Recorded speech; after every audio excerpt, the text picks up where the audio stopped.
Microsoft, Meta, and what it means for work from home. This is MacVoices. This edition of MacVoices is supported by NordVPN. Get secure and private access to the internet with a special deal at nordvpn.com/MacVoices. This week's MacVoices is supported by Kolide. Kolide is an endpoint solution that uses the most powerful untapped resource in IT, end users. Learn more at kolide.com/MacVoices. Welcome to MacVoices. This is the talk of the Apple community, and I'm Chuck Joyner. Folks, we pick up where we left off with the panel discussing the Meta and Microsoft vision, or their possible vision, of the future of work, including work from home. Let's go back and let the panel do the talking. I mean, I'll be Dave. I'll be honest with this announcement is enterprise is looking at this closely because I'm seeing it with the Microsoft Teams room devices that they realize how important hybrid meetings are at this point in time. You want to have more virtualization, doing VR. I think this is definitely something that could happen. The article mentions onboarding, any HR functions. Those are usually an in-person type of a situation. Well, now you got VR that could bring this into play. So I definitely see the enterprise team businesses looking at this very closely to see how that would fit, in their plans. Because it's going to be interesting. Well, that means that when if I'm in a Slack meeting, a Zoom meeting, I can turn off my camera. If I'm going to be in one of these VR meetings, I'll just have to pay $29.99 for somebody to make an avatar of me that, looks like I'm there and, move on. For when you're not feeling it. I mean, yeah. Yeah. So, I'm not sure to see. That's the part that I'm worried about is, extrapolating out into the kind of nonsense that companies are going to try to impose on something like this, and not just let people be, in whatever state they're in. Like today, not feeling it. I'm not going to have my camera on. I'll be there and I'm actively participating. Just because you can't see me, like I'm not feeling up to it today, maybe not. So, and then, spinning that out into accessibility things and what it's like for somebody who maybe has a hard time being on camera for some reason, or visually impaired people, like giving them more stuff that they can't see or that they cannot see very well is not going to be a great situation for them, because you're putting them right back where they were in the first place. You see story after story about, I'm a person in a wheelchair, and it never occurred to me I was going to have to tell them this because the only way to get to the office where my interview was up a flight of stairs, and things like that are still happening now in the 21st century in years that start with 2.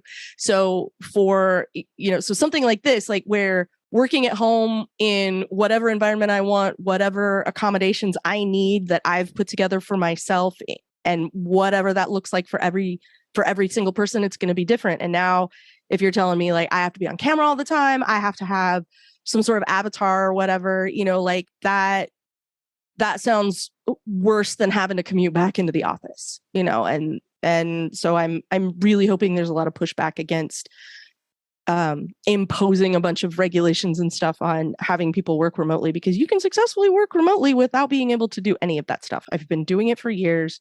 Absolutely. Jeff's been doing it for years. Andrew's been doing it for years. Wherever Jim is ProView HQ. So, he kind of gets a pass on that. It completely depends on the job. Yeah. Well, sure. But there are a lot of opportunities, again, in years that start with 2. There are a lot of opportunities to have a job where, whether or not you are in a building with other people who work for the same company, is immaterial. Right. Yeah. But if you look at Dave and I in IT, most of it we could do from home, but some things it's impossible to do from home, and you got to go That's true. You got to do something. So, that's the kind of... I know. That's why I have coworkers that are in person for on-site sorts of things where I am not. But you can't say that, they could do that what they do from home which they would love to do too, because somebody has to be there. The last job I got hired for, I was the on-site feet on the ground person. That was my role. So like Kelly's friends. So would I have loved it to be remote? Yeah. So after I left, I got a remote job, and it's better. And I love it. But some jobs you can't. It's a blanket statement to say everybody can work from home. No, I'm saying there are a lot more opportunities than there used to be after we were forced, and a lot of people discovered people learned that it is in ways fact to do possible. it. Yeah, right. But I go back to my wife again, who works. Makes a lot of money, as we said, but she also is starting to travel again a lot and starting to work in the office a lot more too. She'll travel to London for like 2 or 3 days for a meeting. And I've had this argument with her for years and years. And she just tells me I don't understand. And we don't, is why is this company spending, X amount of dollars a lot to fly you to have, just to do everything you could do with a computer and a monitor, because you're not unless you're there building, touching, or doing something that you need to physically do. You could do it remotely for the most part. Yeah. And she's like, you don't understand, and you don't. There's a face-to-face concept that we don't understand, and business, and when you're dealing with financial and money and deals, you could shake your head no, but Warren, I don't think it's that we don't understand. I think it's just you when you start doing a cost benefit analysis of the flight time to London and back, and how much time you're wasting. I think more than ever we've kind of started taking that into consideration a little more. Right, but BlackRock CEOs are making a decision saying, listen, it costs, it costs the risk of not doing this face-to-face interaction for us to lose X amount of money on whatever deal we're doing exceeds the risk of working from home. And that's what they're doing. Every day that's not what I'm doing. That's not what I'm talking about, though. No, when I talk about working from home. Yeah, and Andrew, Andrew, I want you in. But Warren, look, they're doing the calculation, and if that's their calculation and they're calling the shots, then they're going to fly their people around. I'm with you. I'm not sure the cost benefit calculation works for me, but it works for them, and so there you go. Andrew, you went in, and then Jeff. So just to go back to the original question, I agree with some of Warren's points about remote work, but how does the metaverse solve all of these problems? Because like Kelly established, all of us have so far been able to successfully work from home without the metaverse or a virtual reality, whatever they call it. Well, the idea would be to put more real life stuff that could go wrong and needs a human interaction with physically, virtually. And a good example would be a computer, right? So if you had these virtual reality headsets, and within there, you could virtually go to a terminal and do work on this inventory system, and then virtually move to the left and go on your email, then you got the human out of the way in that respect, where a person doesn't have to plug in this person's keyboard. Okay. I did want to mention that Webb early on agreed with David. He says the corporate use is the driver, and I think you're right. Jeff, you have thoughts? Yep, Dave nailed it. Corporate use, and the way this is coming together. Well, on the surface, it looks like a really weird partnership. Facebook and Microsoft. But if you look at where Microsoft is right now with their own VR hardware, and where Facebook is with the whole platform that they're building out, Microsoft gets to take advantage of the platform without having to do the investment that Facebook is doing. And Facebook gets the clout that comes along with having Microsoft using this as part of their corporate communication structure. And my expectation is that this is not going to replace the daily meetings that that companies have, and they expect all their employees to be sitting there at their desk wearing big clunky masks VR masks. and participating in a daily stand-up meeting. I mean, No. I'm not that far off, dude.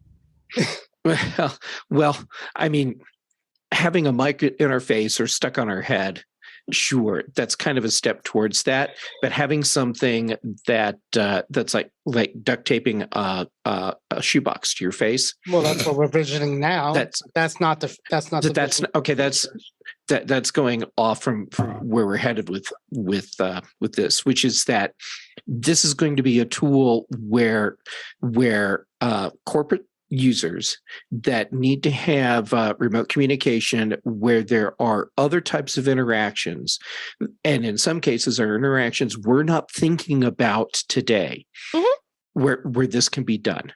And I can see this as something where, say, you have remote marketing teams and they need to be dealing with graphics. They need to see how maybe the billboard that they're designing is going to look in each city at certain times a day.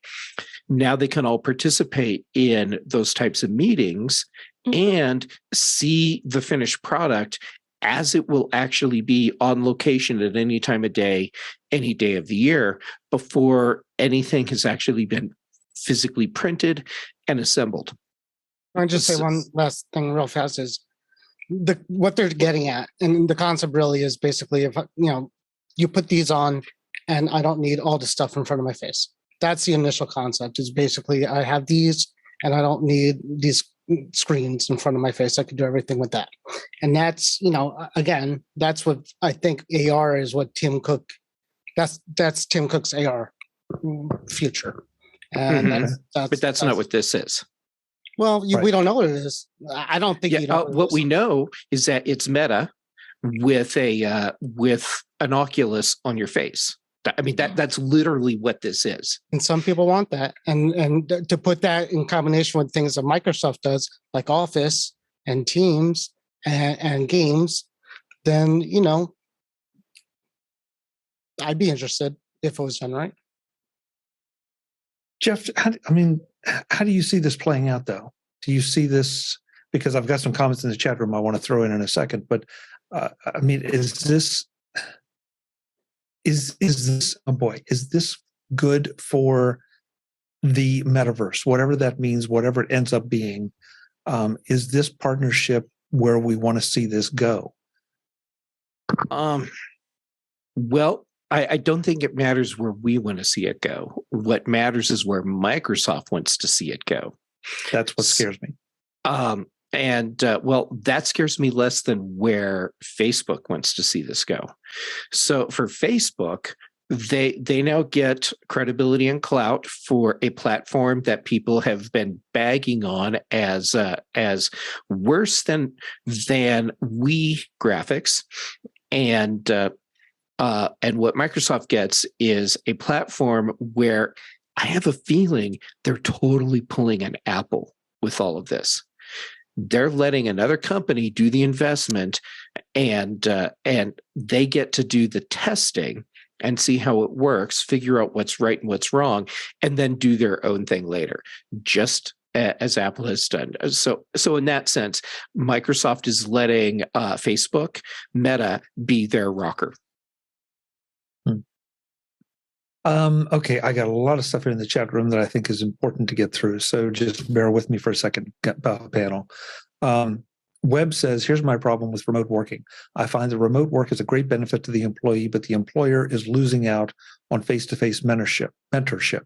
In other words, building for the future managers for tomorrow, which I think that's a really good point. Let's see, what else?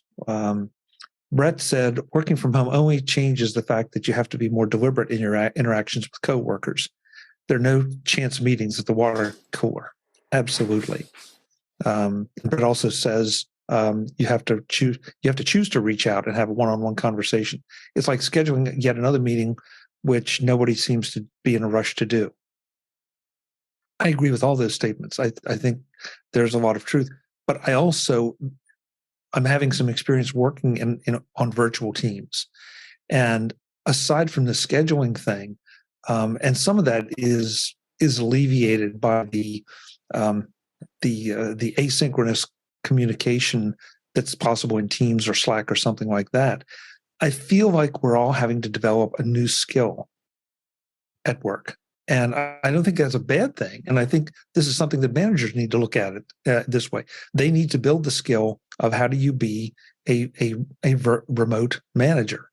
And what does that mean? And does it mean once a month you're going to have an in-person meeting if at all possible? Do you have a once a year gathering where everybody comes on site somewhere for a week and hangs out and gets to know each other and gets that bonding time? I don't know, but I feel like these are all experiments that are going on. And this certainly was not intended to end up as a discussion on remote work, but here we are. Yeah. I worked for a manager my entire career, my current employer. So I've always had a manager that was remote. So I've never had a manager that's been in the same office as me.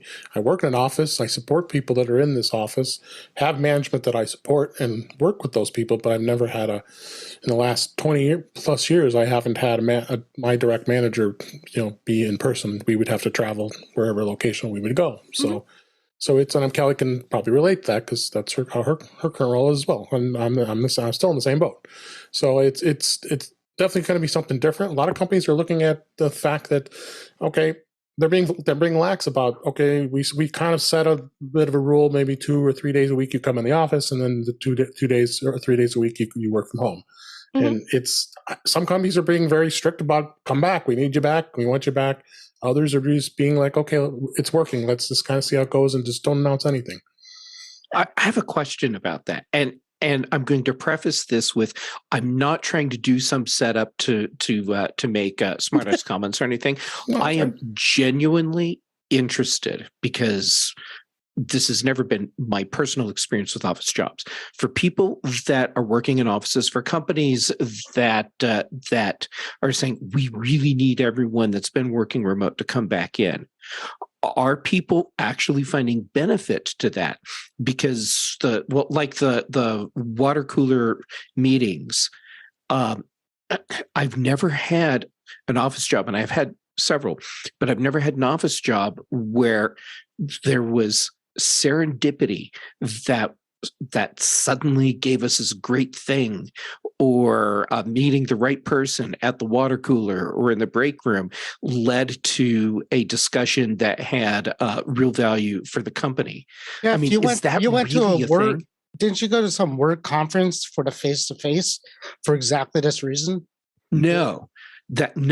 Literally no. I went to that conference because the specific purpose was to have meetings. It was the specific purpose of going to an office is to do your job. And when I worked in an office to do my job, all the people that I was interacting with were actually hindrances to doing the job, because there were people that wanted to have all of these other interactions that were not actually related to the job we needed to do. Going to WordCamp was completely different because the entire purpose of being there was to have interactions with other people outside of the workspace. Today's edition of MacVoices is supported by NordVPN. Get secure and private access to the internet with NordVPN. Do you want to watch sports or other online programming but can't because of region restrictions? Or maybe you are planning some travel but don't want to miss your favorite shows just because you're somewhere else in the world? Those are just 2 reasons among many to get NordVPN. NordVPN helps you save money as well as protect you from cybercrime. You can change your virtual location and sign up for subscription services via other countries and pay a cheaper price. For example, signing up to Netflix while virtually being in Mexico is much cheaper than in the US or UK. Also, you can book flights and holidays via another country and pay less. NordVPN essentially pays for itself with savings. And when you are away, you simply change your online location back to your home country and enjoy your favorite shows. And those are just a couple of the benefits of NordVPN. Grab your exclusive NordVPN deal by going to nordvpn.com/MacVoices to get a huge discount off your NordVPN plan, plus 4 months for free. It's completely risk-free with Nord's 30-day money-back guarantee. That's nordvpn.com/MacVoices. nordvpn.com/MacVoices. Thanks to NordVPN for their support of MacVoices. Today's edition of MacVoices is supported by Kolide. Kolide is a fleet visibility solution for Mac, Windows, and Linux that can help you securely scale your business. The challenge with endpoint security has always been that it's difficult to scale, and when remote work took over, that challenge got exponentially harder. You need visibility into your fleet of devices in order to meet security goals and reduce service desk tickets. But how do you get that visibility when different parts of your company run on Mac, Windows, and Linux? You get Kolide. Kolide is an endpoint security solution that gives IT teams a single dashboard for all devices, regardless of their operating system. Kolide gives you real-time access to your fleet's data and can do things that traditional MDMs can't.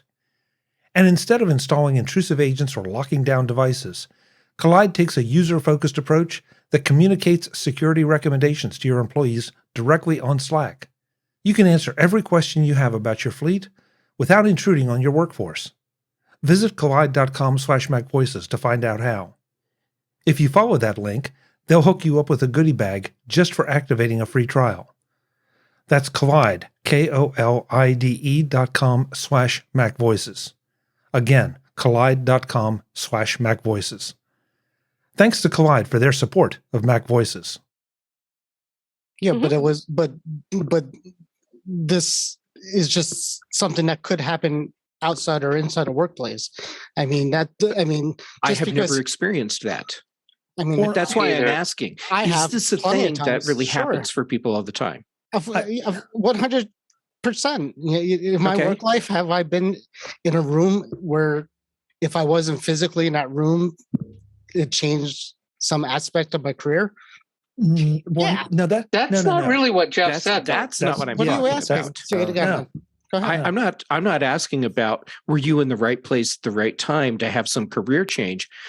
I'm asking, in your day-to-day activities in the office, are there these chance meetings that I'm answering your question. Yes. These are not organized meetings that I was in a room for because I was there. These are meetings at a water cooler or in a hallway or in a cafeteria. And these relate to projects that you're currently working on? Either projects or opportunities. I think I even got a new position in the company because I ran into somebody physically. And they said, we talked. And they said, oh, you're good. We should. Yes. Okay. So it is a thing. It's just not a thing I have actually ever experienced. That's because which is why I was asking. Your job may not involve that, but I think a lot of corporate places do. Now, could there be chance meetings like this on Teams? Not really. We've tried. We actually just created a room. It was my idea to create a room that was kind of like a BS room, so people could go in there and start BS with each other, because the whole concept is we're not doing that because we can't. If we're not in front of each other. Yeah. Warren, these chance encounters that helped your career, did they help the company? Maybe. Well, yeah, maybe. Yeah, I would like to think so. I would like to think whatever advances they gave me helped them and didn't hurt them. I don't remember destroying the data centers on the way out. What do you mean particularly? I'm not sure what you're asking. Well, I'm just, presumably, if you got a job that way, somebody else would have gotten that job. And, that seems like a really ad hoc way to run a business. Well, if somebody happens to run into Warren, then, we're saved. Otherwise, our company's screwed. I'm 52 years old. Have I ever had chance encounters throughout my career? Yes. Sure. But, has it happened recently? No. No. But, when I was younger. But that's not what I'm saying. The point is, what kind of a way is that to run a business that, it doesn't seem like not that it's terrible, but it doesn't seem like something to rely on. And I never said you're relying on being anything. in person in an office that means everybody can go around interrupting each other. Exactly, Jim. Well, we Exactly. could do that here too. We do. Well, I've done both. So I've been a remote person, and I've been a person who went to an office every day where there was a water cooler and sometimes people stood around it. And between the two, one of those remote teams was in fact with two other people who are on this panel right now.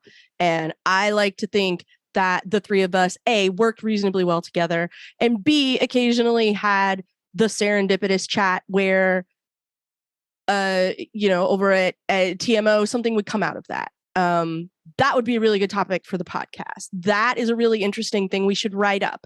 That, poor Andrew got roped into being on the podcast every Friday because he kept rolling in and going, let me tell you what Facebook's up to now. And I'm like, no, can we just shove it all to Friday so I only have to talk about Facebook once a week? And that was the start of Security Friday. And literally. That's literally precisely how it came about. But we had that chat every morning. We got together. TMO had a meeting at 9 a.m. Eastern. No, Hold it, Kelly. 9 a.m. Hold it. 9 a.m. Pacific. Hold it, Kelly. Yeah. Specify that. You say a meeting. That's you're not talking about a physical meeting. Heavens no. Although we did that too. Just want to be sure that everybody understands that we're talking about a virtual meeting. We got together. It was Skype, and then it was Zoom. I think it was Skype. I don't remember where we started, but we used to do it. It was an on-camera, in-person thing every morning. And we sat down and we would chat. And through the pandemic, it was really nice to have that in-person interaction with people for 15, 30 minutes a day. I still got to talk to somebody, even though it's day 27 in the house and I'm climbing the walls a little bit. I still got to tell Andrew to get off my lawn, and Jeff reminded everybody he wasn't wearing pants, and then it got awkward. I was still getting to have those valuable interpersonal moments regardless of where we were. And then once at Mac Observer, we all get together. We all went to Breckenridge, Colorado, and hung out for a while, and that was a really fun stretch of time to get to do in person. Can I ask a question?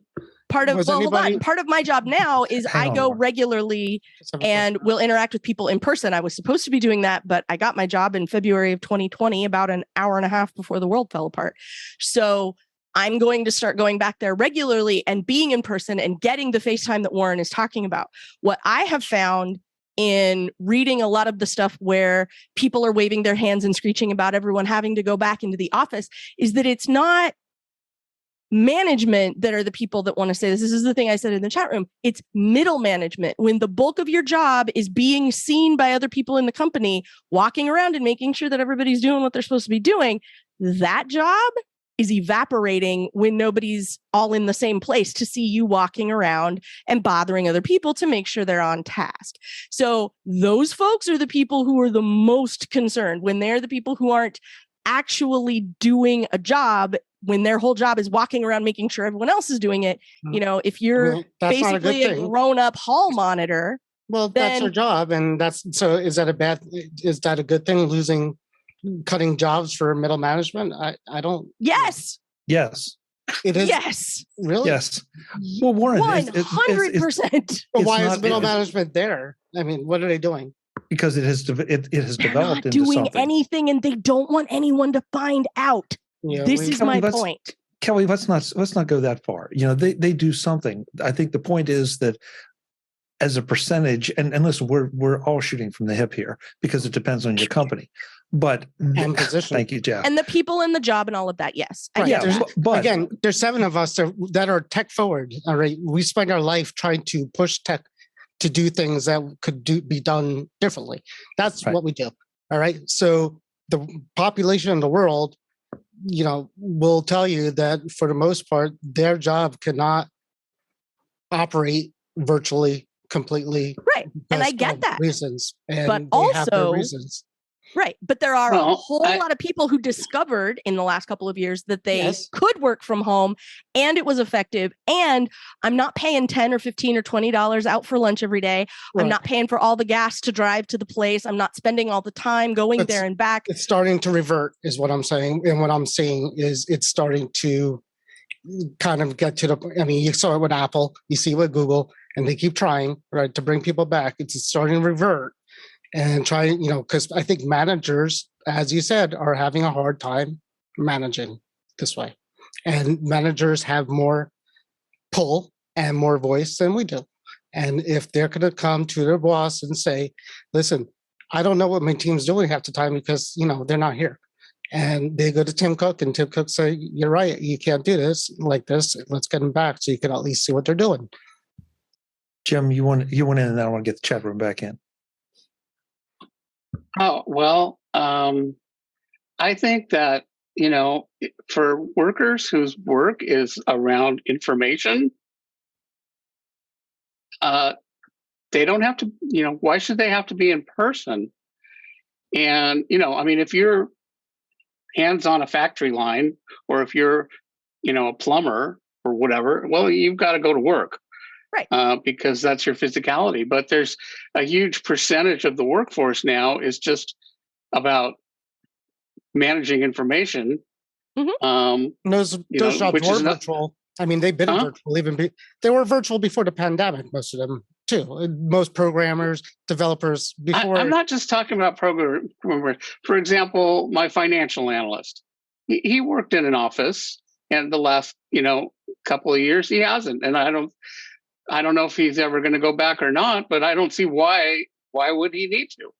There's absolutely no reason for that. So it goes way beyond the tech industry. Yeah. It's, HR, payroll, advertising, design, anything that's not your hands are doing something with something physical. And I think, if managers are all they're doing is being hall monitors, absolutely they should be gotten rid of. That's even before. That's not the job of managers. The job of managers is to facilitate the people that work for, under them, and, enable them to do their job in the best way. A good manager is going to facilitate that. And that, I don't see why that couldn't, be done remotely at least for information kind of work. And in some ways that it's probably better because it requires more thinking about, I think people hide on, in the past around looking busy. So, ultimately, results out, if your department is getting the job done, then, maybe it's harder to hide that. Oh, before you could just hide like, oh, look, I'm running around looking busy. You find tricks of how to look busy remotely. Believe me, Yeah. I do it all the time. Well, sure. Nice. And Time to call people, Lauren's boss. people, Well, when you're and working, that's what people Let's send this do. tape to his boss. People, but it's true. game If there's things the that you're system. not doing, you want to You want to but give the people- impression. You want to give the impression to your company that you're doing something when you're not, and you're going to do that whether you're physically in the office or, as I'm finding out, if you're not in the office, because they see that. And there's ways to I could go but on a there training was site, there could was go on- plenty. read There some was corporate plenty of materials. that when people were in the office. My dad used to complain, about that. There was all these people that just read a newspaper, and Sure. then when somebody showed up, they managed to look busy. And now they can do it in and their this- home and without this- anybody and watching this- them do that. And this was but they did it for years. They're still going to do it. There's many stories in the programming world of somebody, like being 2 years into a project and then finding out that nothing had been done on the project at all. Mhm. That happened all the happens. time, and this was way before work at home. As you can tell, the conversation about working from home really heated up with a lot of different opinions and positions. And it spilled over into the next edition of MacVoices, where we wrap that up and also talk about the price increases for some of Apple's services. That's all next time on MacVoices. I hope you'll join us then. Until then, and as always, I'm Chuck Joyner. Thanks for watching. Visit MacVoices.com for show notes and to connect with Chuck on social media. Get involved in our Facebook group or like our Facebook page, and get more out of your Apple tech with MacVoices Magazine, free on Flipboard and on the web.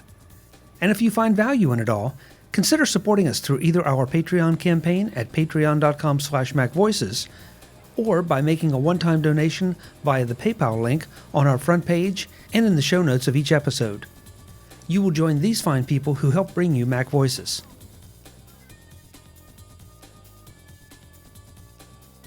Advertising handled by Backbeat Media at backbeatmedia.com. Bandwidth provided by CacheFly at cachefly.com.